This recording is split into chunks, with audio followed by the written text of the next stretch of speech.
c'est important d'associer des mots, des termes quand on apprend une langue étrangère, surtout quand on fait découvrir une langue étrangère à un enfant. C'est la question à laquelle je vais répondre aujourd'hui, le conseil que je vais vous donner. Alors si vous avez envie d'en savoir plus, eh bien c'est parti!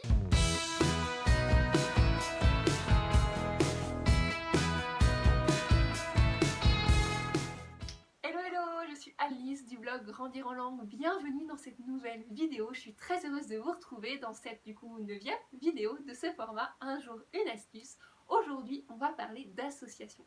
Associer une langue à une autre, associer un mot dans une langue à une autre, c'est quelque chose qui est très important. Juste avant de vous parler un peu plus de l'association, je voudrais vous rappeler qu'il n'y a pas de risque de confusion entre les langues, surtout chez un enfant. Donc allez-y, vous pouvez y aller. Un enfant qui va entendre plusieurs langues étrangères, que ce soit à la maison ou alors dans des contextes différents, par exemple une langue à l'école, une langue à la maison ou vice versa, il n'y a pas de risque de confusion. La seule chose qu'on remarque chez certains enfants qui sont bilingues, c'est qu'ils vont peut-être parler un peu plus tard que la moyenne. Mais rien d'alarmant, c'est pas moi qui le dis, c'est aussi les spécialistes, par exemple les orthophonistes, les spécialistes du langage et du développement de l'enfant qui le disent, donc il n'y a pas de risque de confusion. Apprendre, grandir avec deux langues, c'est une telle richesse que ce serait trop dommage de s'en priver, donc allez-y, allez-y, allez-y. L'association, c'est le fait d'arriver à faire des liens entre deux choses, donc par exemple entre un mot et une image, entre un son et une image, entre une écriture et une image, etc. Et quand on apprend une langue étrangère, c'est justement ce qu'il faut faire, créer ces fameux liens dans le cerveau qui vont faire que la langue étrangère va devenir quelque chose de naturel, d'automatique pour notre cerveau. Le conseil que je vais vous donner aujourd'hui, c'est de développer au maximum l'association chez vos enfants, chez des jeunes et même chez des moins jeunes qui veulent apprendre une langue, parce que c'est très intéressant, très important, très ludique et que c'est très facile à mettre en place. L'association, c'est très facile à mettre en place même sans matériel. Il vous suffit par exemple d'écrire une liste de mots en français, une liste de mots dans une autre langue et d'aider votre enfant à les relier,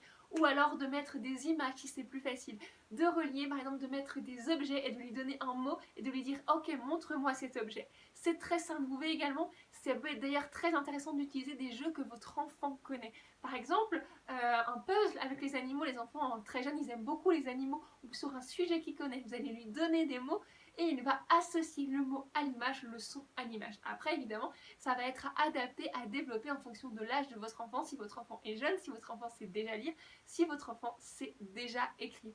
En tout cas, retenez ça, pensez à ça, associez les choses pour que notre cerveau crée des liens, pour que la langue étrangère devienne un automatisme, devienne naturel. C'est la clé d'un apprentissage serein et naturel dans une langue étrangère chez les plus jeunes et chez les moins. J'espère que ce conseil vous aidera.